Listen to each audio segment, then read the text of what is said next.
নিমফুলের মধু ধারাবাহিকের ঈশাকে তো আপনারা সবাই চেনেন। সিরিয়ালের নায়িকা পর্ণাকে পদে পদে বিপদের মুখে ফেলে দিয়েছে ঈশা, কিন্তু বাস্তবে ঈশাকে কি, তার আসল পরিচয় সবটাই বলবো, তার জন্য ভিডিওটি শেষ পর্যন্ত দেখুন। ঈশা চরিত্রে অভিনয় করছেন জনপ্রিয় অভিনেত্রী তনয়া মুখার্জি। ঈশা নামক খল চরিত্রের মাধ্যমে তিনি দর্শক মহলে জায়গা করে নিয়েছেন। অভিনয়ে আসার আগে তিনি মডেলিং করতেন। জি বাংলার নিমফুলের মধু ধারাবাহিক ছাড়াও তিনি স্টার জলসা, সান বাংলার বিভিন্ন ধারাবাহিকে অভিনয় করেছেন।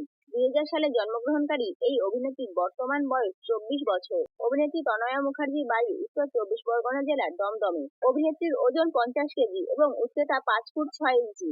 অভিনেত্রী একজন হিন্দু ধর্মানুসারী। তিনি একজন ভারতীয় অভিনেত্রী। অভিনেত্রী তনয়া মুখার্জি কলকাতা ইউনিভার্সিটি থেকে গ্রাজুয়েশন কমপ্লিট করেছেন। বাস্তব জীবনে অভিনেত্রী এখনো অবিবাহিত।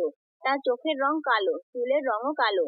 ঈশা চরিত্রে অভিনেত্রীর অভিনয় আপনাদের কেমন লাগছে কমেন্টে জানাবেন। ভালো লাগলে লাইক, শেয়ার করবেন। এরকম নতুন নতুন আপডেট পেতে আমাদের চ্যানেলটি সাবস্ক্রাইব করে পাশে থাকবেন। ধন্যবাদ।